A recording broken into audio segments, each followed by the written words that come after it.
I am so grateful for our friends at Blue Microphones. Not only have they completely changed what our show sounds like, they've given me headphones so I can monitor things better. This is the mic for millions of creative people, and now I know why. I'm so grateful for them completely changing the quality of our audio. You'll find Blue mics like Yeti and the Mouse, which we're using here, both in pro studios and home studios, literally all over the world. Their popular Yeti caster is a Blue Yeti microphone, plus a boom arm system that's behind many of your favorite podcasts. I run into them all the time, and now I know why. If you've ever thought about creating your own podcast or YouTube channel, Blue can make you sound and look great. Just visit bluemic.com and click Get Started, and you can start telling your story.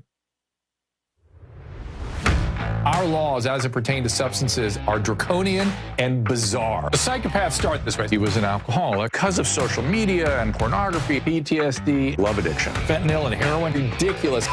I'm a doctor, for sake. Where the hell do you think I learned that? I'm just saying, you go to treatment before you kill people. I am a clinician. I observe things about these chemicals. Let's just deal with what's real. We used to get these calls on Loveline all the time. Educate adolescents and to prevent and to treat. If you have trouble you can't stop and you want help stop it, I can help. I got a lot to say. I got a lot more to say.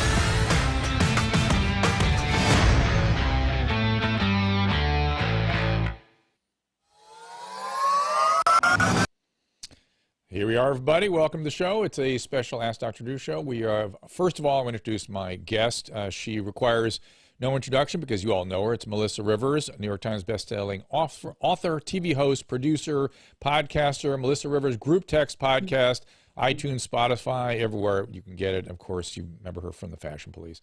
Melissa, welcome. Hi. Thank you. Yeah, the red. God, it always sounds like I've done so much when someone else reads it off. I know, it's nice, isn't it? You've done a lot of stuff. You've done a lot of stuff. I've seen you in a lot of different contexts. Tell people about the podcast before we bring our second special guest in. Our special friend. Yeah, our special friend. Our special mutual friend. Who I want to hook in with us, and then you and I will have our love fest after we deal with our special guest. Yes. Go ahead. Tell us about Group the podcast. Text. My podcast, Group Text with Melissa Rivers. You can find it's the one that has my little picture next to it. You know, and you know this, very often in podcasting, they want you to be in a specific lane. Yeah. And unlike you, I do not have a specialty where I can stay in one lane, and my life is not about being in one lane. So, you know, I wanted to do a podcast that was about what my friends and I are actually talking about. Hence Group Text, because I have a couple of big group texts. Some of them are a little frightening. And I'm always throwing out to my friends, you know, what are you guys talking about? What do we want to talk about? I'll look back and see what we've been hitting. So we just, you know, revisited cults, for example, 2 weeks ago. Interesting. Because a really the NXIVM story, well, no, and then the NXIVM story had just broken about the actual, you know, sentencing. So it was really fun. So that's kind of what it is. It's anything and everything pretty much I feel like talking about, or that I think is interesting, or my friends have thought is interesting. And we have lots of experts and people who actually know a lot more than me. You know what's interesting about that, and I think you're spot on in your instinct in doing this. I have found the difference between podding and streaming and radio, they're all different things, but podcasting is usually just people that want to hang out with you, right? And if you're doing stuff that interests you, it interests other people that want to hang out. So I think that's exactly the way to construct it. Yeah, because usually it's like, well, is this a mommy podcast or is this a food? But like, no, this is, I am all these different things in my life, including a hot mess half the time. So that's the stuff we talk about. How about that?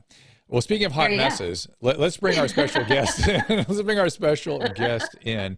None other than the great Josh Flagg from $1 Million Listing, who is a friend of mine and Melissa's. And we only have a picture of Josh. We don't actually have Josh. But Josh, you there? Oh, let me bring him up. Hang on a second, buddy. That is quite a photo. That is some real hair happening in that photo. Yeah, he looks very stately. Josh, welcome. Josh? For whatever reason, he is up as far as I can tell. Hang on a second. We hear you now, Josh. Go ahead. You there, buddy? Josh, this is actually like having an actual moment with him because you can't get him to focus. Yes. There he is. Yes, he's focused on us now. So, Josh. That was the true Josh Flagg experience. Can you hear me? We do hear you. Do you hear us? I can Well, yes, kind of. Can you hear me? I don't know. I hear you. Let me ask you this. Do you have a drinking problem? That I can't now. I can't hear you. Oh. Well, what are you doing that you can't hear us, Josh? Josh? Maybe we ought to try again. Maybe we ought to let him call. Yeah. I don't want to mess around like that. But it is his 3 o'clock is sort of his wake up time. So he's probably just calling us from bed, and that's why he's a little bit out of it. Yeah, after his power nap. No, he's getting a skin peel. He's at a doctor's office, so maybe it's just. Well, try again. Okay, call one more time. Josh, are you there? Josh? Josh. I hear the nurse talking to him. Oh, he dropped. All right, let's you and I get on with things. So Melissa, you and I have known each other for probably 20 years, I'm going to bet, right? Oh, I'm going to make you feel really, really crappy. Yeah. Longer. Oh, where do you place it? Yeah. The first time we met was at the old K-Rock studios. Well, there's old and then there's old. The one in Burbank or the one in Pasadena? Oh, I don't. Did you take an elevator? Did you take an elevator to get up to the studio? Yes. Okay, yes. so it's the Burbank studio. So that was the 90s. That was the 90s. Yes. So we're coming in on 3-0 probably, which is awesome. Yeah. But before I go down memory lane here, we have a frequent flyer on our chat stream here and at the Locals platform who developed a severe case of COVID, and everybody's asking about him right now, and I have an update, so let me just push that out there right now. Yes, please. Leopold is improving. He's on remdesivir and steroids. Steroids are making him feel great. His fever is down, but not normal. His respiratory symptoms are improving. I have asked him to take a look at bamlanivimab. I can never pronounce the stuff that's been shown in the recent New England Journal article to be good with remdesivir. It is called the baricitinib. I beg your pardon. Baricitinib is what goes with remdesivir now and shows good improvement. So I asked him to ask his doctors about that, and it'd be great if we can get a monoclonal antibody as well. But he's getting better on their protocols at Kaiser. So everyone, thank you for asking about Leopold. So back to us in the 90s in the old K-Rock studio. So we met in the 90s, 30-some years ago. God help us. And you've been very kind over the years. And we have encountered each other. And we've been involved with each other in so many different environments. It's positively weird, right? Yeah.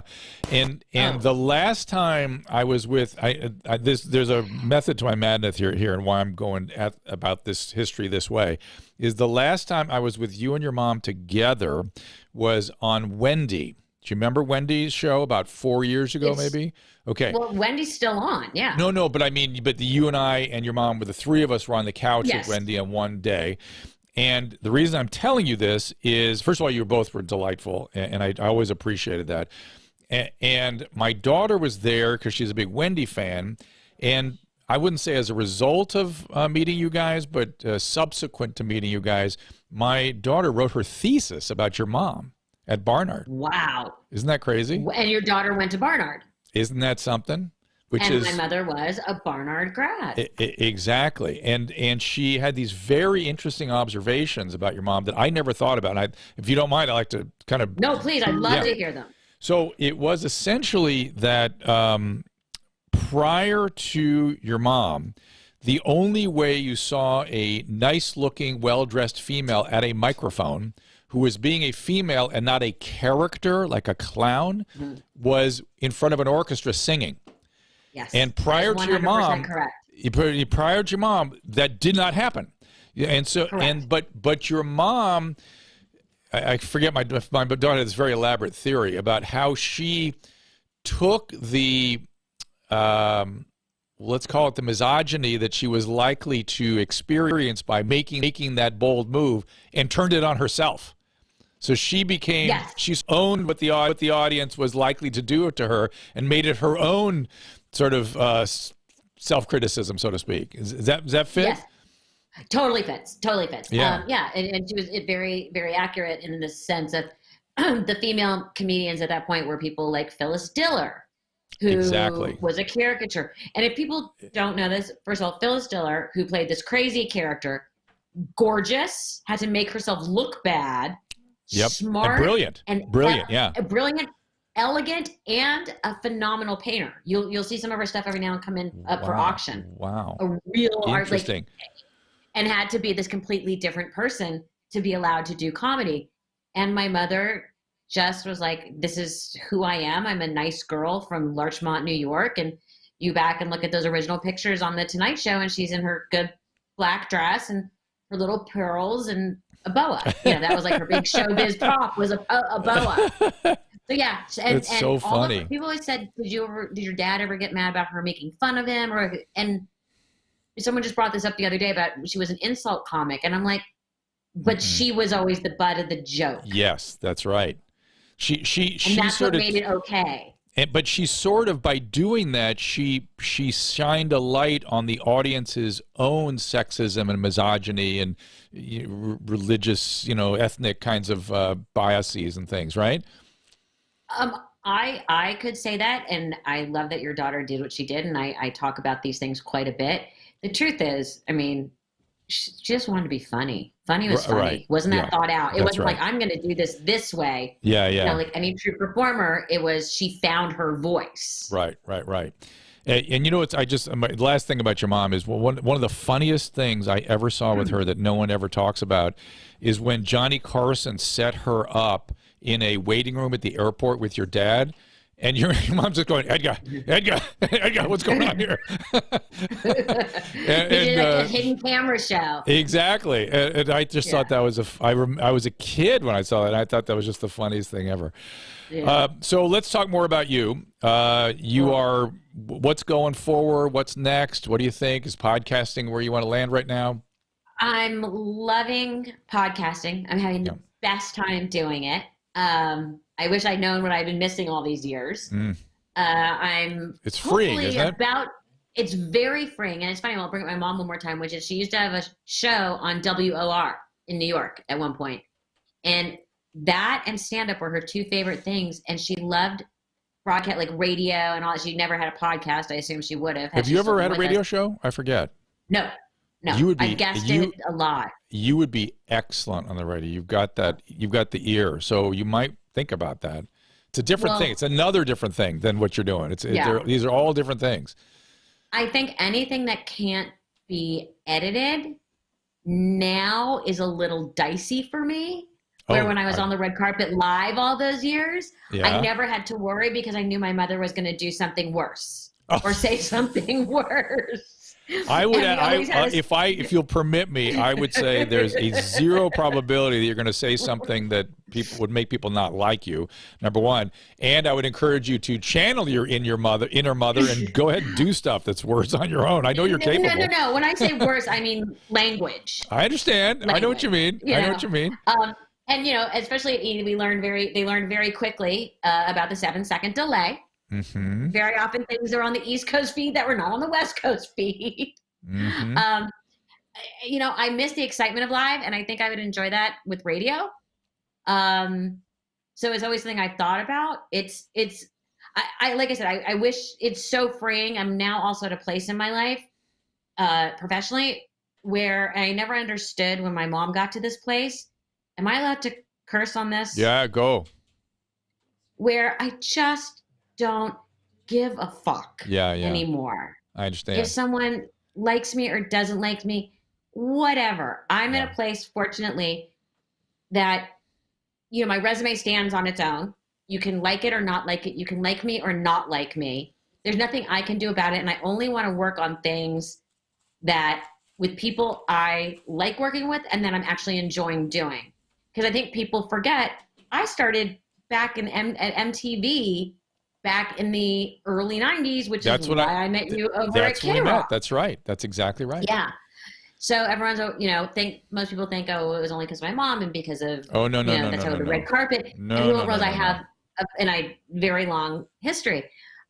So it's so freeing to be able to just talk about what I want to talk about and do what I want to do. One of the things I've got coming out is a new book. Hopefully. That's what I figured. Tell us about it. Yeah. If I get it turned in on time, which I'm hoping, which would have been yesterday, it's how do I put this? It's called Lies My Mother Told Me. Ooh, interesting. Yes. A work of nonfiction ? I love it. But it's really my first truly comedy book. It's great. And I have a phenomenal writing partner that I wrote 2 other books with, both of which were bestsellers, starting with Book of Joan. And this is sort of its revision. It's sort of history as my mother wished it had been. Interesting. So yes, that sounds fascinating. I mean, I think it's really, really funny. It's she tells me as a child the real story of Thanksgiving. When you're 2, it's like, what? The real story. Smallpox? The pilgrims were terrible guests. They moved the place cards around because of the seating. They didn't like it. They didn't understand how offensive. We tell the story of the French Revolution based on the fact that my mother never liked when I had bangs as a haircut. I see. Apparently, Marie Antoinette caught cutting bangs, coming home unhappy and mumbling something about wanting to eat some cake out of unhappiness due to her bangs, started the French Revolution. And now that I'm sure she associated you cutting your bangs with you getting your head cut off eventually. So nice. I like that. Well, that, or, that I know better. That this is why there's a problem with bangs. Did I not know the history and what they represented?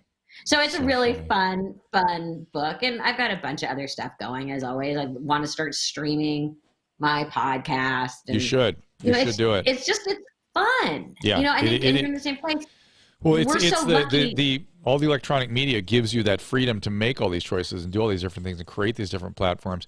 Speaking of creating, literally, I just came off. That's an IV site. I just came out of a colonoscopy 2 hours ago and rolled over here. I'm feeling pretty good, but I'm seeing multiple phone calls from our buddy Josh Flagg, and none of which can I tell is actually him. I'm wondering if I'm seeing double after all that propofol. Can you guys help me? Is one of these actually Joshy? Oh, here comes Susan.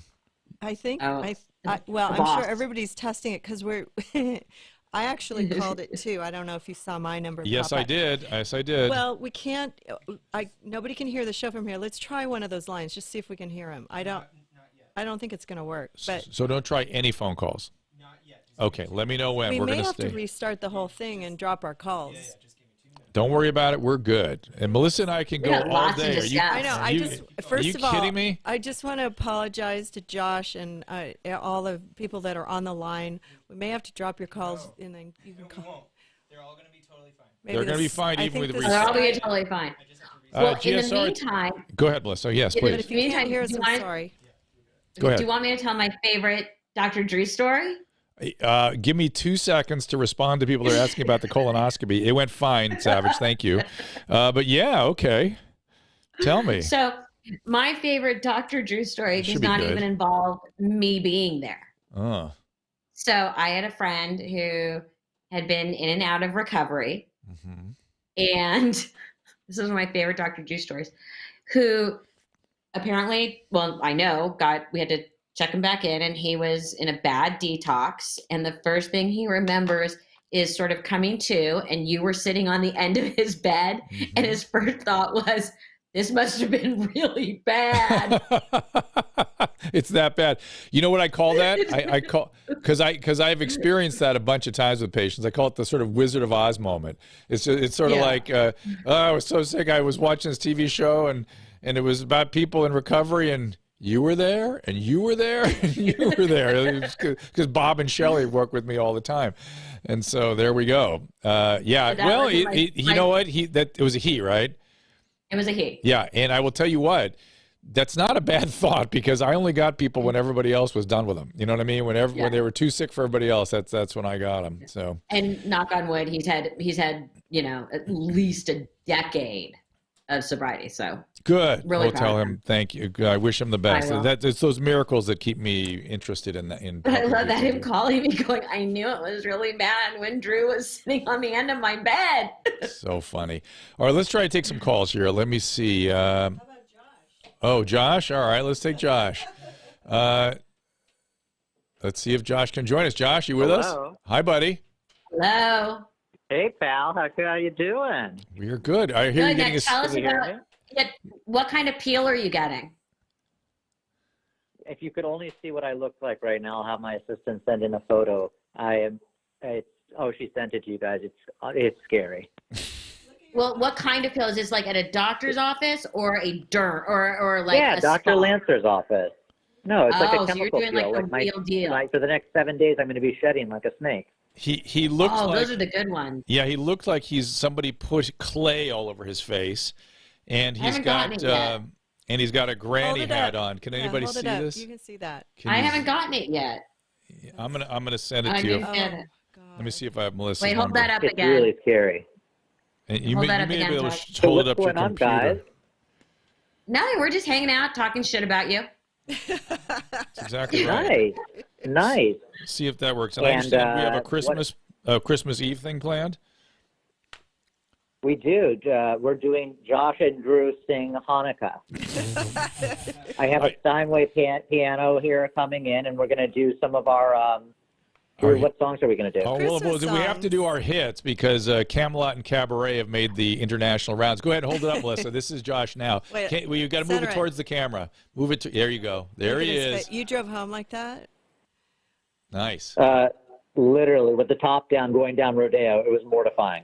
Oh, It's a beautiful Well, thing. you didn't have to do that. You didn't have to wear the plastic cap, and you could have put the top up.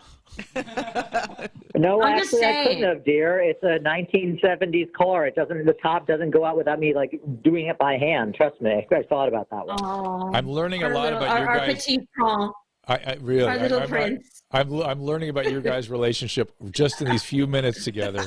Josh with the And you know, condescending on dear. Friday, I'm doing my interview with Melissa. You have to tune in on Friday. You have to tune in on my YouTube and my on my Instagram. You can Josh Flag 1. You can watch my interview with Melissa where she talks about how she spread her mother's ashes over Bergdorf's. I did. Oh. My mother is in lots of good places. That's you Lots of just good lit places. Susan up. Now she's decided that she had always said it was going to be Museum Jackson Bergdorf. Hole. Now it's going to be Bergdorf.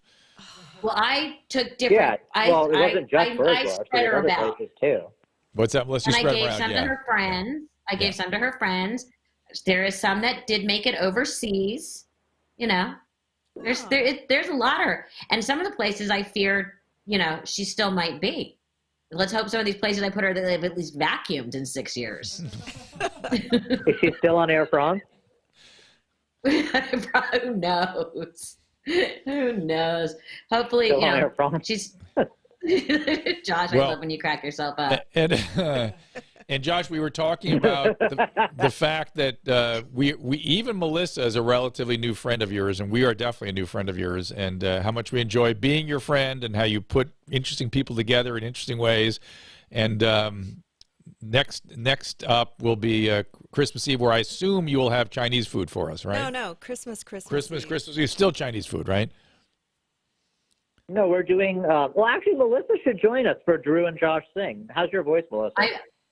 Really not good. Well, come on, that makes it extra fun. It's okay because I'm not either.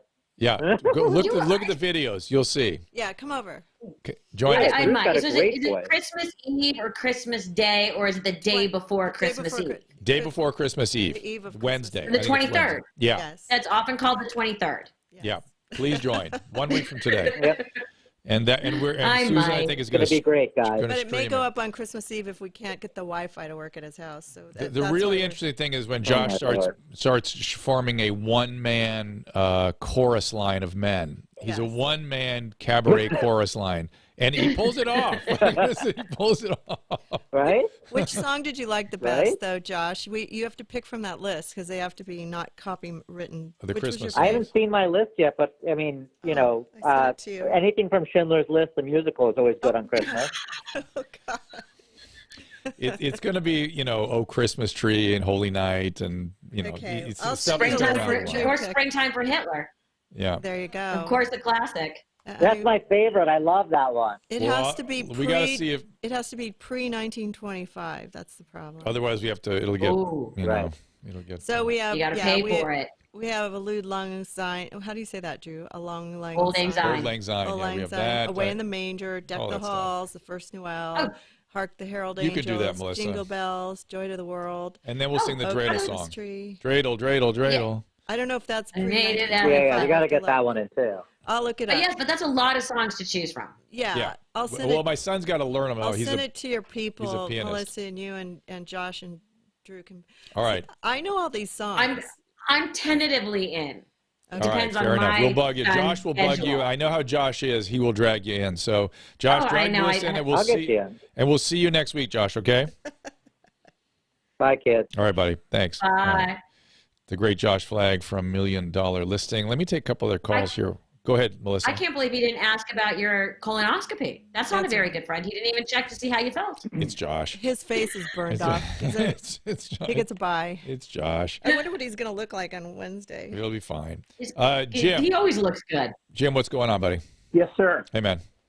Hey, thank you for taking my call, Dr. You bet. Drew. You bet. I have a question for you. I am taking right now quercetin, zinc, vitamin D, vitamin C, and ivermectin. Yes. And with the ivermectin, I've done 2 9 milligram doses over the course of 48 hours.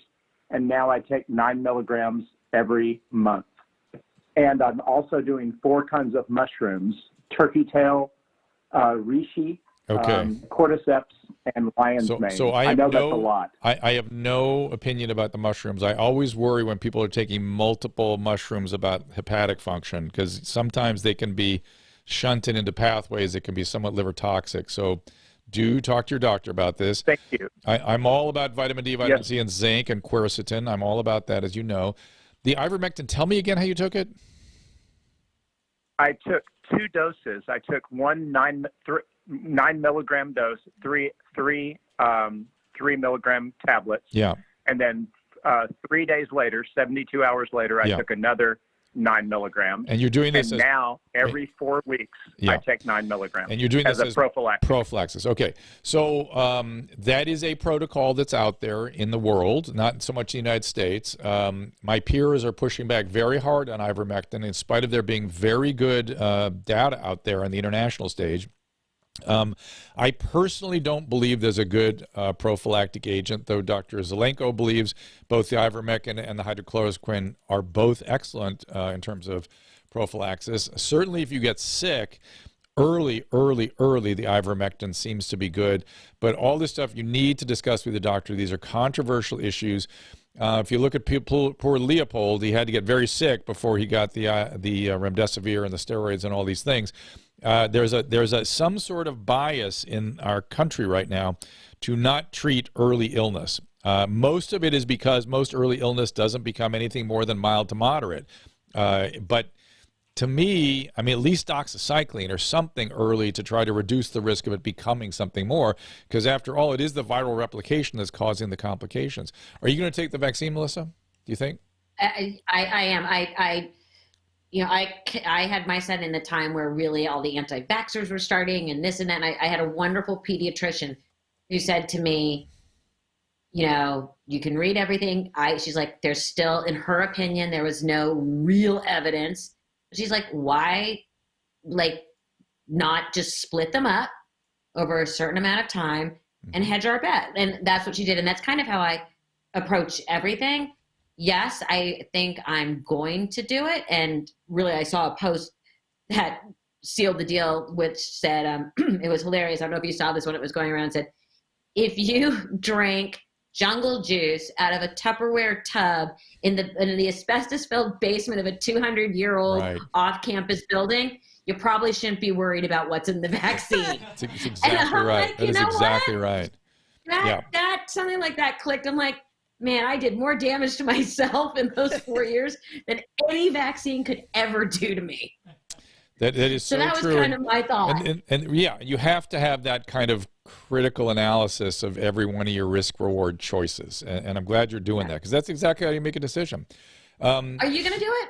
Oh yeah, I can't get it fast enough. I'm pushing hard to get it. In fact, Anthony Brown, I don't know if you're on the thread or not, but let me know what the status is. I had my colonoscopy this morning, and I interviewed all my peers who were busy tunneling up my rectum, and none of us had heard anything from the hospital yet. because we're all like, let's go, let's go, let's go. And the hospital is supposed to refer us to a state website that's going to schedule us. And I heard we're going to do it any day. I just would like to get it going as fast as possible. Yeah, I think it's so important. It's so important. Yep. It's going to get us out of this. And somebody, I think it was Fauci yesterday, the day before, started talking about how important it is to get back to normal. And I'm telling you, man, that is it sounds like a simple idea. It is an important idea. We need normalcy return. Well, and you actually did my podcast a number of times throughout this whole pandemic. And one of the things that we talked a lot about is the inability of a lot of people not to do the most basic thing, which was wear a mask. Yep. Wear a mask. I just do your risk reward things. Things that have no downside, do them. If there's no downside, do that. But if there's a big downside, question it. That's all. Think about it. What is the downside? No downside, is that I can see. I mean, I understand. And for women, you only have to do your eye makeup. I know. There's an upside. It's a time saver. There's an upside. It's a hack. But I understand that people feel like their body boundaries are being violated by the government, all that stuff. Don't fall victim to that. It's really not. It's not that. Don't draw the line there. Draw the line at closing outdoor restaurants where there is a downside and lots of people's lives are upended because of it. If you want, go there. Helix says, can you talk about peptides? I've heard people talking about them, and I have no clue what they are, what they do. I just want to point out, Helix, I don't think anybody else does either, but I know there's a lot of talk and people are trying to use them. They're essentially, as best I can tell, they think they're helping with regeneration of soft tissues, best I can put it. I can't say specifically. Go ahead.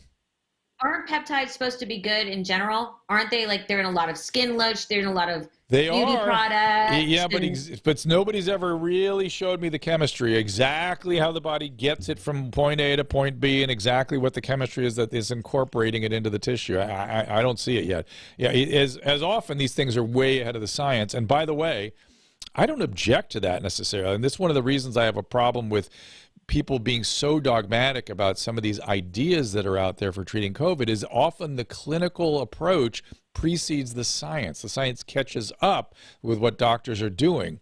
And we'll see, in the retrospectoscope of history, whether or not people are right or wrong. Monica says, my niece's depression, anxiety, or compromised mental health coincides with the start of COVID. Of course, she went to a psychologist today. Good, Monica. That's excellent. Well, and I'm a big mental health advocate. I'm on the board of D.D. Hirsch Mental Health Services and suicide prevention, which is one of my big causes. And the mental health problems and the suicide rates for young people are through the roof. Through the roof, especially young girls, right? Yeah. Well, they're saying teens and young adults. Yes. Through the roof. Luckily, at D.D. Hirsch, we are part of a pilot program, which I've been fighting for a long time, where they're going to create a text line as a lifeline. But getting money out of the government and out of the state government of California is wretched. And we really need to encourage people to write to your congressman, write to your senator, write to your city council. We need money for mental health. It is as big of a problem as actual COVID itself at this point. I agree. In fact, it's going to be a bigger problem long term because we don't even know the full impact of the trajectory of what we've done to young people. But be that as it may, and what troubles me is I don't care on this, measuring on a scale, which one is more important. They're all important. And the fact that our public health officials are ignoring something deeply important is astonishing, bewildering. I don't understand it. I don't know what's the matter with them, that they can't understand the impact they're having with some of the decisions they make. Hey, are you a Howard Stern fan, Melissa? Yes. Bobo. Howard gave one of the eulogies at my mom's funeral. That's right. Apparently he took the house down. Bobo is on the line with us. So Bobo... Steve from Florida, welcome. Bobo, if you have, thank you, Bobo. Yes, it was a great scope. I have to have them regularly because I have something called Lynch syndrome. There's a lot of people. What I'm watching, Melissa, is a chat thread from Facebook, YouTube, Twitch, Periscope, all over the place. And Bobo, I think, is on from Facebook, if I saw him there. Periscope. And everyone's very interested in your colonoscopy. Yes. How'd it come out, Drew? And Bobo is sending kudos to your mom. He's a big fan of your mom. You. So How Thank you, did Bobo. my colonoscopy turn out? I have some stomach polyps. I have grade 1 esophagitis. I have diverticulosis, and I have no colon polyps, which is why we're getting these things. So now, did you do the endoscopy at the same time? Yeah. Same day? Yeah, So I do them both. Just both because in. with Lynch, I'm at risk. My uncle died of stomach cancer, and with Lynch syndrome, I'm just at higher risk of GI cancers generally. So I'm like, if I'm going out, just do it all. I mean, why not screen for everything? And so I had Michael Jackson's milk. I had propofol, and what they call it, milk of anesthesia. And Michael, I understand. And it was funny, I was talking to the anesthesiologist, and he said a lot of people feel a deep euphoria from propofol. I didn't get any euphoria. I was just out. Just get it done, wake up, over, have no idea what happened, which is, in a weird way, it's fantastic. So it's amazing. By the way, so there's days I've had, which I wish felt like that I just didn't remember. I know. Today is one of those days. Hey, Bobo, are they paying appropriate attention to you on the phone lines there at Stern? I want to say that and this is me talking to Bobo, that I've missed. I don't think there's been enough interaction with the Whack Pack. I think Howard has been he's affected by the COVID thing. It really affected him emotionally, and I think it caused him to not be as interested in the Whack Pack. And I missed you guys. I missed Bobo. I missed High Pitch. I missed Bigfoot. Is a total fascination to me. Do you know who Bigfoot is, Melissa? No, I've missed Bigfoot somehow. Bigfoot is a specimen. He is like a 6'6" Sasquatch with like severe chronic psych and neuro issues, but he's very good natured about it, and he loves Howard. Howard loves him. So, Bobo, I hope they're talking to you more on the lines. You may have left. He said, take care, stay safe, Bobo out, don't get rat trapped like the rats. Okay, Bobo out. Yeah, I know that's him. All right. So do you, Melissa, when you think about getting the vaccine, do you have a plan for that yet? Are you waiting to just see? Do you have a particular vaccine in mind? First of all, I and my son, we're very fortunate. We do not have underlying conditions. Mm-hmm. We're both healthy. We are both in the sort of safety age range. So I have a feeling we're going to be very low priority. Was it there's group 1A, 2A, 3A, whatever it is? Yes, right. We are in a very low. Yeah, you're going to be sort of March, April, probably. Yeah, but you'll actually probably have a choice of 3 different vaccines. You will have for sure the 2, Pfizer and Moderna. Pfizer and Moderna. And then what's the difference? Nothing. Well, there's really nothing. There's technological differences, and the Moderna doesn't have to be maintained at the minus 70 degrees. Mm-hmm. There's 3 weeks between the 2 vaccines with Moderna, 4 weeks with Pfizer.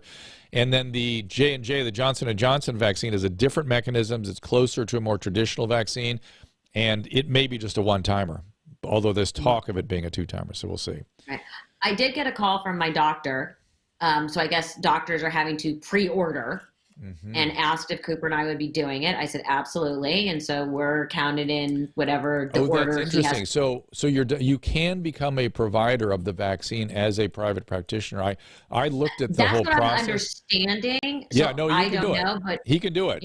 I looked into it, and it just looked like too much for me. I didn't have the volume, and it was just they had a lot of staffing requirements. I just can't do it. But if he's got enough infrastructure, that's great. That's great for you because just I going don't to know get if he's combining with a few other doctors in Beverly Hills. I don't know how it's working, but they did say, "Are you going to want this?" And I was like, "Yes, I am." Right. And I think again, I was a history major, so I've taken this. A lot of this year for me has really been fascinating in the sense of I keep sort of stepping back and going back and reading a lot of history. Yeah, and. People were like, oh, the second wave is like, with the Spanish flu, there was a second wave. Yeah.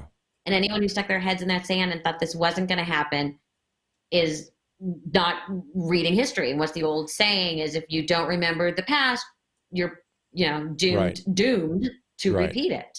And even now, while these surges are not surprising to anybody who understands viruses and epidemiology, we still don't know what the virus is doing. We have no idea. No.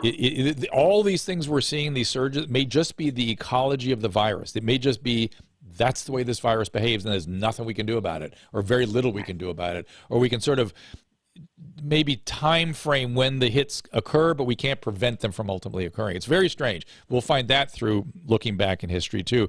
But I'm curious, did you have a particular focus on the history study? Yeah, I was at European history. All right. So, and yet it's funny because I've also become, I've switched lately to much more to American history. One of the things I'm going to be fascinated about, this actually came up in a conversation today, and I know this is completely taking a left turn, even though I just pointed to the right, is, the inauguration is going to be vastly different than any inauguration in modern times. But if you think about it, it's actually going to be closer to what the original inaugurations, and I'm talking about founding fathers with Washington and Adams and Jefferson, who literally just would take it in the well at Congress. I mean, there's that famous George Washington portrait of him standing in front of the Congress, taking the oath of office. And it's fascinating to me that this is probably going to reflect more closely to what the original founding fathers inaugurations looked like than what the last 2 decades of inaugurations have looked like. And I forget who the president was before Andrew Jackson. Was it John Quincy Adams? Refused to attend his inauguration. So that was the last time we had the pre-existing president refused to come into the president-elect's inauguration. And so here we are with that again. Well, there's also nothing that says that the outgoing president has to be there. I know. It symbolizes the peaceful transition of power, which is what differentiates us from dictatorships. And also at the time when that became sort of the modality of it, is it became a public view that we were not a monarchy. Yep. I will tell you, the other thing I'm interested in is it's something I saw coming, which is the mob behavior on social media, the scapegoating and the mob action and the cancel culture. So I actually predicted this. When I wrote my narcissism book, I wanted to put a chapter in about previous periods of history where we've had similar personalities take over. Was there a chapter on my ex-boyfriend? I'm just curious. There was not, but maybe the next book. But pre-revolutionary France to me looked just like what we were in at the time. And I said, there's going to be some sort of scapegoating. I just know it. There's going to be mobs and scapegoats, and here it is. It came, and it's history repeats itself. Now we don't have the extreme aggression because people were desperate back then. I mean, there was real poverty and stuff, and so I don't think we're going to have the same degree of acting out, but it's the same phenomena. We might. It's the same phenomenon. Yeah. Well, a friend of mine who's very, very smart, and he's in the security business, and he's always sending out sort of updates and thoughts, and he's a prolific writer and incredibly intelligent. He has been saying since the beginning, we do not need to be as worried about the unrest being due to racial injustice. That's the tip of the iceberg. We need to fear the lack of food. Interesting. Yeah, if that happens. Well, that's what happened in France. That's really what happened in France, right? Exactly. Yeah. That food becomes the tipping point where there is no return. Oh yeah, because then people have nothing to lose, and then they get aggressive. Exactly. Yeah. No, and he's been saying that for the last year, that the big fallout from all of this, from COVID and all of the crazy politics, I don't care where anybody stands. I know where I stand, and I am open about it. I don't judge anybody. I might choose not to be in someone's company, but I don't judge anybody. But my particular friend has said literally since last March, that's going to be the end all. And when history looks back, that's going to be the big story, is the lack of ability of Americans to eat. Well, that will be not good if that ends up being really, yeah. I thought that was a really interesting. It is very interesting, and it rings quite true to me. So I hope our leaders pay attention to that. Yeah. Yeah. Melissa, I'm going to take a little break here. We're going to be back to kind of take some calls. Of course, the great Melissa Rivers. The podcast is Melissa Rivers Group Text Podcast. Get it wherever you listen to your podcast, and we will be right back. Let's make sure Melissa can stay. Oh, can you stay? 15 more minutes, 21 minutes? If you want me to. Okay. Like I have a life. We're just like I have a life. Okay, good. Okay. Well, I too have struggled with GI issues over the years. I have something called Lynch syndrome, so gut health is extremely important to me. And while gut health awareness has increased, it's led to a wellness trend that's inspired a host of questionable marketing and some false claims. Now, you've seen the word probiotic attached to all kinds of supplements, drinks, even more. They may claim to deliver the healthy microorganisms our gut needs for proper function, but all too often the promises are in fact too good to be true. Thankfully, I became aware of a company called Seed and their flagship product, the Daily Synbiotic. Seed's Daily Synbiotic offers 24 clinically researched strains of microorganisms in a single dose. These strains support gut health and can improve regularity and relieve bloating, sometimes within as little as 24 to 48 hours. To me, what really sets Seed's Daily Synbiotic apart is the delivery system. While some products may offer the right strains, they're fragile, they rarely survive the trip through the gut, doesn't get where it needs to go, but Seed uses a capsule-in-capsule design that helps ensure the probiotic reaches your colon, which is where they often are needed. I've been taking Seed's Daily Synbiotic, and I really encourage you to check out their story and the science behind what they do. To try it for yourself, just go to seed.com/Dr. Drew. Use code Dr. Drew 20 for 15% off your first month of Daily Synbiotic. That is SEED.com/Dr. Drew. Use code Dr. Drew 20. As we're gradually moving back to opening schools and businesses and, of course, our in-person interactions, I want to remind you, this is all time with cold and flu season getting going. Staying hydrated is key to helping your body deal with the added stress and with the upcoming flu season.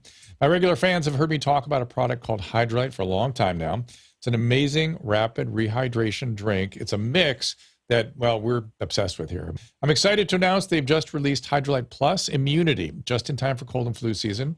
Hydralyte Plus Immunity starts with their fast-absorbing electrolytes and adds a host of immune-boosting ingredients. Each single-serve, easy-pour drink mix contains 1,000 milligrams of vitamin C and 300 milligrams of elderberry extract, creates what is hopefully immune-boosting formula that's high in antioxidants and zinc. Combining this with Hydralyte's 7 key electrolytes, it's a fantastic way to stay proactive and properly hydrated. Hydralyte Plus Immunity comes in convenient, easy-to-pour powder sticks that rapidly dissolve in water and make a great tasting drink that has 75% less sugar than your typical sports drink. It uses all natural flavors, and it is gluten-free, dairy-free, caffeine-free, non-GMO, and it is vegan. And you can find Hydralyte Plus by visiting hydralyte.com/Dr. Drew.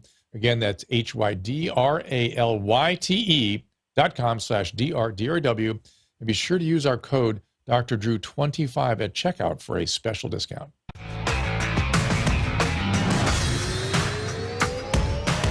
Well, I too have struggled with GI issues over.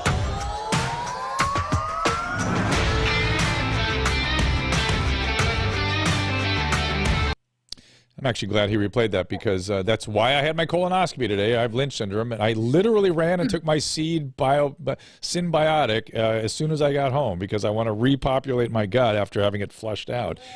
So let's take some calls. And elderberry is the big trendy thing. So look at you, right on trend. So hold on. I accidentally hung up on everything. Let me get my calls back. Here we go. This is Dylan. All right, Dylan, what's going on? Hi, Dr. Drew. Thank you for taking my call. It's really cool to talk to you. I've been listening to you for a long time, ever since Loveline days. My question is wondering if you'd have some advice for me.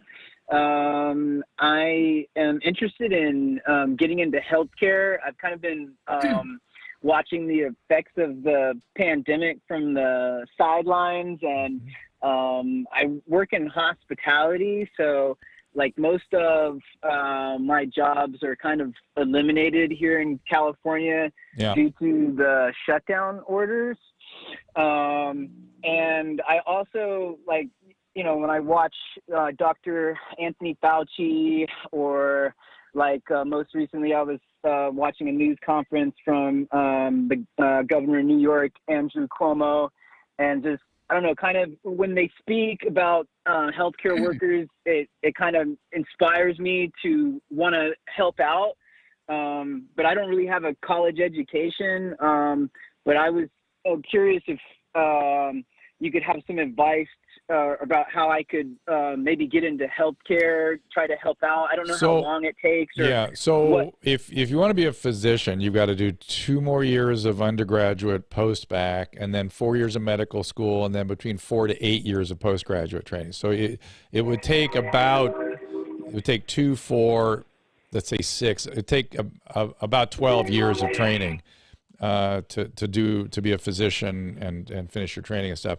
If you're interested in healthcare, we need nurses. And nurses, Anthony Brown, correct me if I'm wrong on this, nurses are great clinicians.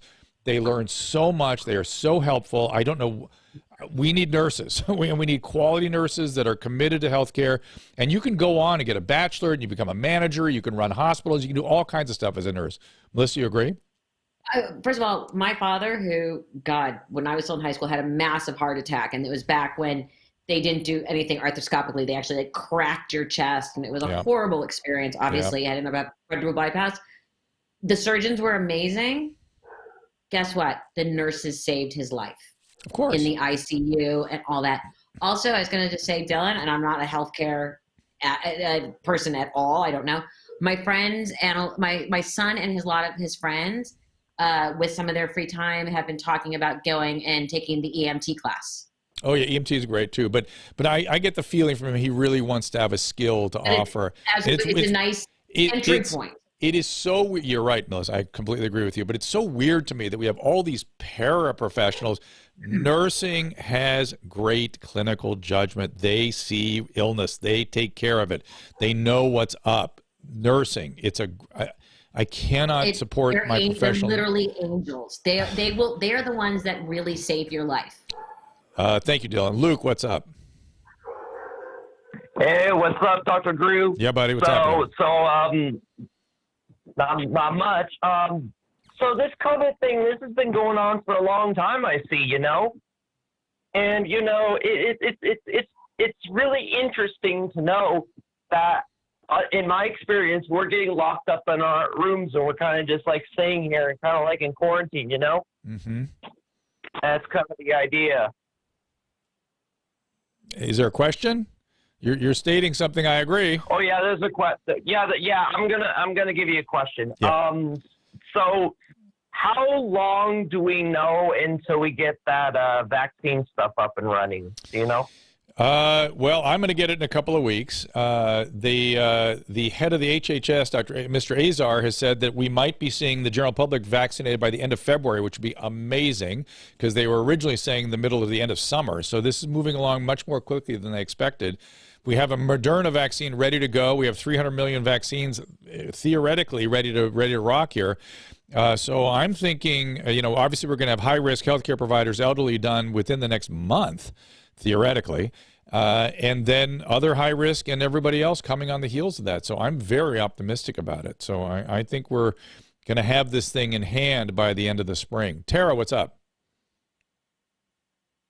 Hi. I'm a huge fan of Dr. Drew After Dark, and recently I've had some issues with mental health. I was diagnosed with bipolar 1 a handful of years ago. Mm-hmm. And on this 9/11, I fell down my concrete staircase, hitting my head a handful of times. And as a result of that, I got in legal trouble. And I'm wondering, since I have court tomorrow and also a 2-hour psych evaluation, if you have any advice. Well, I think what you're implying, and I completely support you, is that you're wondering how much the head injury figured into the psychiatric symptomatology. And look, the brain is the organ that gets sick with psychiatric symptom. And of course, I think people are aware of chronic traumatic encephalopathy. Football players get depressions and they get bipolar. CTE. And people understand now that even just a concussion can have dramatic long-term effects on your mental health. So if you've had a change after a head injury, by all means, familiarize yourself with the case of Phileas Cage. It's outlined in a book called Descartes' Error. It talks about a guy that had a bar that went through his brain and he survived it, and it talks about his psychiatric deterioration. Are you look it up online? There's a lot of weird back and forth about the veracity of what happened to him. So don't pay attention to that. Just the phenomenon of brain injury and psychopathology. It's just, of course that happens. So please, I hope you're. Go ahead. The other factor was also a few hours after my fall. That evening was Christina P's first ever Zoom event, and I got to talk to her and Tom. And I started to lay out a business plan, and they said that I could run their show from Portland because of all the cool guys here. And my brain and my excitement got the best of me. And while in jail, I was pretending to be suicidal to get moved to a better area multiple times. And every time I had a chance, I was promoting Dr. Drew After Dark and YMH and all the other. Well, we appreciate that, but it sounds like you're a little manic in there, yes? Yeah. Yes, I was. Yeah. Because they weren't giving insomnia medication, so I wasn't sleeping at all for 5 weeks. Oh, God. I'm so glad I got to talk to you. Thank you Tara, so much. good luck. We wish the best for you. Again, these are very challenging things when you get, psychiatric symptoms after a head injury. It's really tough. And in our society, we treat brain disorders different than we treat other organ system disorders, and that's insane. That's insane. Well, Melissa, go ahead. I know this is your thing too. Go. Yeah, this is one of the big things that we advocate about, which is, at D. Hirsch, our first mission was erasing the stigma, which was to get people to discuss mental health, destigmatize it, especially in disenfranchised communities, talk about suicide, all the things I really have spent most of my life, my adult life, doing. We're now switching to a new tagline, which is mental health is health. Yeah. And I think in general, the whole healthcare industry has to finally catch up and say, we always have to look at the whole body, the whole brain. And Melissa, and we're just catching up. Yeah. Well, let me educate you about something, which is that the insurance company has played a game for the last 30 years, and the legislators have not caught onto it. And as somebody who's had to deal with it, I can tell you, we've been through 3 legislations of parity for mental health insurance covered, right? If you covered equally for mental and physical health. The little wrinkle you need to know about that they get through every time that makes the parity null and void is they say the insurance company needs to cover for medical necessity.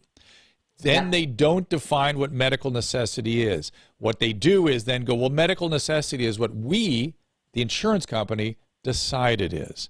Rather than medical necessity being the attending who's taking care of that ill patient at the time, determining what medical necessity is, the doctor has zero power, zero control, zero say. The insurance has 100%, and that's got to stop. They got to take that out of any legislation. It's a null and void legislation until they take that out. But a new legislation, Newsom did just sign a new piece of legislation. I saw it. It said medical necessity. I saw it. But it's medical working towards parity. And one of the things that we are doing, I mean, I hate to keep saying D. Hirsch, but we are working very hard. Parity is one of our big issues. But I tell you something, medical necessity, you have to define it as determined by the attending in the care of the patient, not determined by the insurance resource. That's the problem here. And they just the legislators don't seem to get that. So please take that to I don't think they get a lot of how important mental health is. I know. And I think as a society we're just waking up to that. I agree. As well. I agree. Just like people didn't think obesity used to be a problem. Right. Now we all know it's a problem. I think we're all just starting to sort of catch up into please correct me if I'm wrong, but for years, and I remember this growing up, as I'm sure you do too, everyone was a specialist. Everybody had a specialist. And people started having really bad problems being prescribed different medications that were adverse and then the whole psychopharmacology thing came. And to me, the most important thing is to have a great GP who's going to watch everything. You need a quarterback. You need an ombudsman. You need somebody who can get you through the system. I can barely understand the system. How a patient can understand it's impossible. Robert, do you have a question? Hey, Dr. Drew. Hey, Melissa. Thank you for taking my call. I appreciate it. Mm-hmm. How about it? Hello, can you hear me? We hear you loud and clear. Sure. Oh, okay, great. Yeah, I just wanted to say, I have a brother who's been having health issues. I wanted to just send good vibes out his way. He's been having some very, very serious health issues lately. What's going on? He just had 4 strokes, and then he shot the biggest load of cum that he's ever shot in his life. Ah, nice. Well done, sir. And away you go. The fun of live. We knew that was coming. Yeah, it's all right. No pun intended. Anthony Brown, our buddy is a nurse. We want to talk about nursing. Anthony, go ahead. Hey, Dr. Drew, how are you? Hey, man. Hey, a question, because, I mean, as you know, I'm out here in the middle of this whole healthcare and mental illness thing. Mm-hmm. And my thing for Melissa is, what is it that you think that we could do to help the clients educate or do better so that they don't keep recycling back in the hospital? And let me hang a second before you answer. Anthony is an extraordinary person. He's a nurse. He's a nurse manager. He runs a psychiatric residential facility. He was a homeless drug addict criminal, repeat offender, who got sober and is this amazing person who has now the perspective to bring to the field of mental health. And so what you're seeing, Anthony, I want to make sure we're getting your question right. It's recidivism that's driving you a bit batty right now. Is that correct? Exactly, because that's a huge problem out here. Yeah, and is it a particular diagnostic spectrum that's is it drug addicts? Is it psychotic disorders? All the above? We're seeing mostly the schizophrenics and stuff, but there's a lot of co-occurring disorders that's bringing them back in. Okay, so I think I know what to do, but let's see what Melissa says. Well, to say, good, you're the expert. I'm just an advocate. No, please. You're involved in this field. It takes all of us. But first of all, again, coexisting conditions are something that I think are fascinating. And Drew, you and I have talked about it on my show, that you felt that people in recovery actually were doing better in COVID than they were, and then it started going down. It started going down. Originally, they were, you said, because there was a task. Well, right.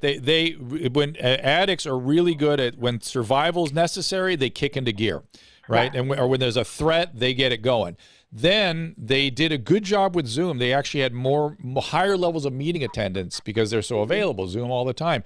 But it didn't sustain. Right. And now we're starting to see people have real trouble. It's gone on too long. Well, yeah. And what I think, and it's just what I've learned and what makes logical sense to me is very often drug addiction and alcoholism covers up an underlying condition, whether it be schizophrenia, whether it be depression, whether it be any of these, bipolar. So a lot of times, and it goes into the old story of people are sort of self-medicating to feel normal or feel good. So I know what we've been seeing is the increase in our suicide prevention. I know we don't say hotline anymore, lifeline. Oh, good. And with recidivism, anyone who has ever had any bit of a problem, right now, everything from what I'm seeing is just magnified. It's worse, yeah. Because you also have this group of people that have never had depression or never had suicidal thoughts are now overloading the system as well. So number one, reach out, get help. And for people like you, Anthony, God bless you for being out there and taking the time and A, turning your life around, and then B, working with people, because you are an example of you literally have to, with depression. I mean, and I suffered depression after my dad died. You have to put one foot in front of the other. And it is all you can do. And I always say to my friends, especially when they get depressed or down, you have to have your circle. And I always say, I'm going to pull you back in the lifeboat. It might not be easy, but I think what you're seeing is basically cause and effect. And until things get under control, we all just sort of have to, pull on our big girl panties and face the music that we're going to have to work a lot harder to get everybody mentally healthy again. Anthony, we have got to get long-term residential facilities for people. There's got to be some sort of custodial care for certain people, period. I don't care. I think what was the Italian model? There's that one city in Italy that has done it, Trieste. The Trieste model we've been trying to set up. An Italian model. I'm like, well, the original was Sophia Loren. It's the original Italian model, but this is a little different. It's a living model. Yes. And until we do that, it's hopeless. It's hopeless. People are just going to die by the tens of thousands. And then, as you know, Anthony, people don't want treatment, so you have to move them into care by various means, right? You agree? Right. Yeah, you have to, I guess, Motivate. sort of entice them. To Motivate, feeling yeah. better, yeah. You have to have a carrot and a stick. You have to go, I'm sorry, you can't live on the street anymore. If you do, something bad's going to happen. But here, I've got food, I've got treatment, I've got a cool place for you to live. Let's go. Let's do this. And just do it. But some Boom. people don't want that. And I find, and just a question, actually, Doctor, which I find fascinating, which is, sadly, here in West Los Angeles by our VA, there is a huge tent city. Mm-hmm. And most of the tents have American flags on them and, are veterans. And a lot of people are living within the grounds and a lot of people are outside. And I asked someone, what the deal is. Apparently, if you live inside the actual property, there are rules. Yeah. And if you outside, you just get services, but you don't have to obey the rules. Right. People don't want to obey the rules. They don't want to do anything. And that will end up in death. That ends up in death. That's how you allow people to deteriorate to the point they die. And it's a condition called anosognosia. It's a feature of mental illness. Mental illness causes a block in insight. So you don't see what the illness is doing to you, and you don't see what's happening to your life or yourself. You think this is all what you want to be doing.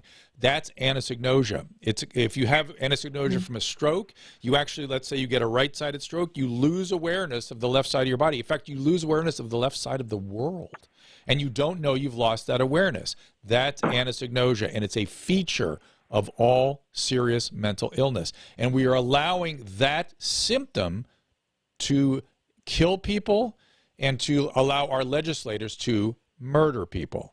I can't say this strongly enough. What do you do? What do you do? Because you're saying the carrot. You start going, hey, you can't stay here. We got something else for you. Come with us. That's it. But what Anthony, if they don't want? When you were on the street, hang on. They don't want to go. Well, you can't stay here. So then magically they'll go.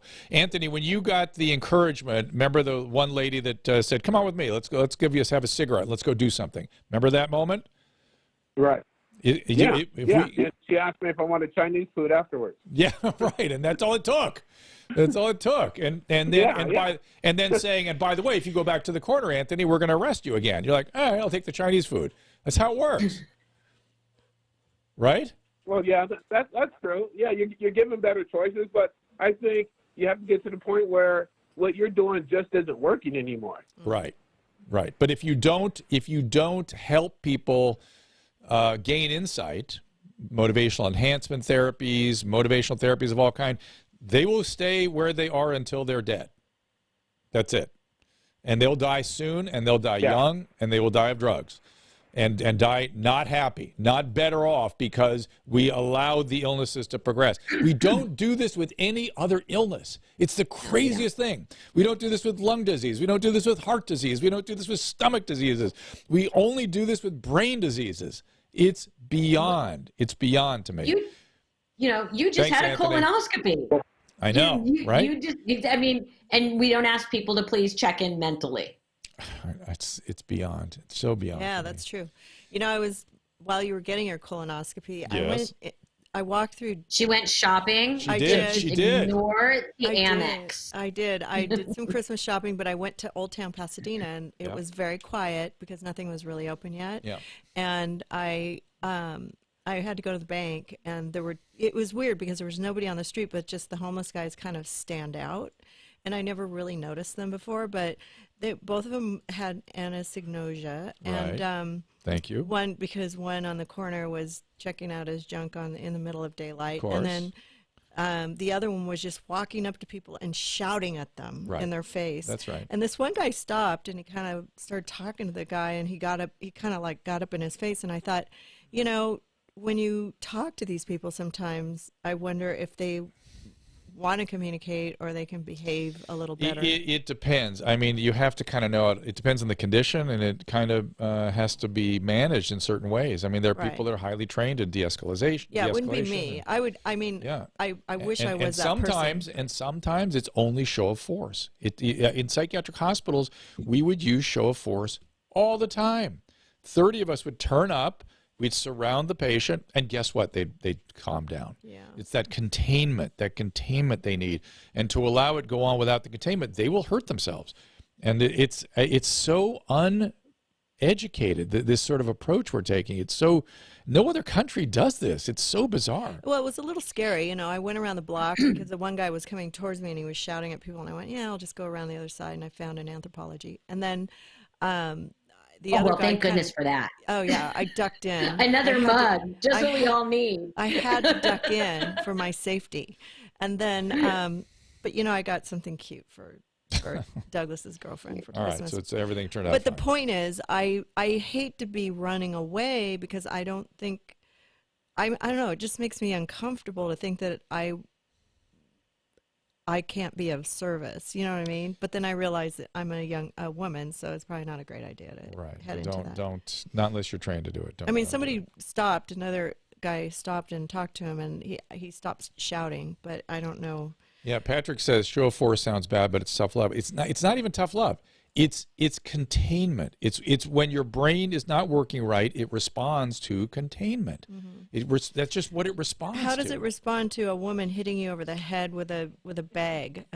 You will get. It depends on what the condition is. If you attack me, there's going to be trouble. Yeah. Well, be careful. I mean, you don't know. Well, I'd hit him over the head and run the opposite direction, obviously. I guess I mean I have a question. Yeah. Do you think one of the in the future when we look back, do we think that one of the upshots or one of the few positive things to come out of COVID will be people more readily discussing mental health? Do you think that might become the shining light from this? I do, but I don't feel that the conversation has been brought quite to the fore the way it should have yet. It's moved it forward. It's moved the ball forward a little bit, but it's not gotten it to the end zone. There's a lot of cool stuff that has happened because of COVID. I mean, there's amazing. Listen, how we treat sepsis is different. How we deal with ICUs, how we deal with ventilators. I mean, so much stuff has changed so rapidly. Vaccine technologies. I mean, this is, all kinds of stuff is changing and changing rapidly. The mental health part is. We're better than we were. We're better than we were. We're better than we were, and I guess I should be thankful for that. But we are still. We're way behind. I feel like let's put this in, Melissa. I feel like when this thing ends, I've got to go back out on the road and give lots of lectures about how we got into this mess. That's what I was doing. That's sort of what my year was going to be before COVID stole my year. I was going to go out and talk about what the history is. You'd appreciate it. It's a really interesting history. There's a book called American Psychosis. I recommend it most highly. That really chronicles exactly the mistakes we made that got us here. And another book called Shrinks that really get into the history of psychiatry and how we've just screwed up big time. And we're still trying to. My summary way of saying it is Scientology has a point. When they take aim at psychiatry, they have a point. There was tons of excesses. There were terrible things happening. It was a shit show, and I lived through a lot of the history because I arrived in the early '80s, and I was taking care of some of the patients that were coming forward from that shit show, and the psychoanalysts were still there and still in control of things. It was a mess, and it's hurt people. And it's taken us a while to figure it out. And a lot of these idiots, these shits that were in charge of the National Institute of Mental Health, created laws and dismantled institutions that killed, and we have to kind of rebuild the whole system. So we need a sort of another John F. Kennedy style, mental health focus. Yeah, even though what he did was wrong, unfortunately, and it was under the auspices of these idiots that were in charge of the National Institute of Mental Health. And by idiots, I mean social engineer, narcissistic pricks. Yes. Humbly. Yes. Humbly. Yes. I know. Yes, we've all seen the movies. Yeah, and the documentaries. but John Kennedy had the right idea. He had the right idea. Because his sister had schizophrenia or something like that, Yes. And she got a lobotomy, and it was a catastrophe. And Rose Kennedy went to her grave saying she was never so. What hurt her the most was not the boy's assassination, but what they did to the girl. I forget her name right now. Maybe her name was Rose. Rosemary. Yeah, Rosemary, right. Yes, Melissa, Rosemary. I'm getting on my soapbox. I feel like I had to get off. Maybe this is some residual effect of propofol that's getting me all excited. But I think it's also that you love this topic, or you've been a champion for this topic. And so whenever I find somebody who, and then Anthony called in, and I know he's got a great history with this and is actually doing the work out there. So let's wrap this up. I'm sorry those of you are on hold. I can't get to all the calls. I would love to, but I just can't. Melissa, tell them again where to find you. Melissa Rivers group text. It's on all your normal platforms. I've got the book coming out, Lives My Mother Told Me. Look for that around Mother's Day. And I feel like I'm just kind of everywhere. Sort of like, a fungus. Do you have a website where they can find the centralized? Yes, melissarivers.com. I'm on Twitter. I'm on Instagram. But absolutely have my website. Kind of the normal ways you sort of find everybody about around now. And I will see you on the eve before Christmas Eve for some dreidel songs. Let's hope. And thank you always for having me. I always have so much fun. Me too. And same thing. And whenever we've done stuff, whatever it is, whatever contact, it's always been a pleasure. So it continues, and I thank you for that. Thank you, Caleb. Thank you, Taylor. Thank you, Susan, for all the technical work here and the behind the scenes on the call lines. Thank you, those of you who called. Thank you, those of you on the thread. I'm watching you guys on the chats, and I'm sorry I couldn't get to all the calls. It's always the case, and I apologize. And we will see you tomorrow, Susan. Is that correct? Around 3 o'clock? Yes, for a dose. Yes. Is that true? All right, tomorrow. But I think it'll be, It may be a little early. Fine. It may be early. So Do you want to go earlier? Maybe. Oh, tomorrow? No, I can't tomorrow. So no, you have Friday, Adam and maybe Drew. Yeah. 3 o'clock. Got to spend 3 hours with Adam Carolla, which I'm is gonna always. go get a bootleg hairdo. Fair enough. All right. See you guys tomorrow.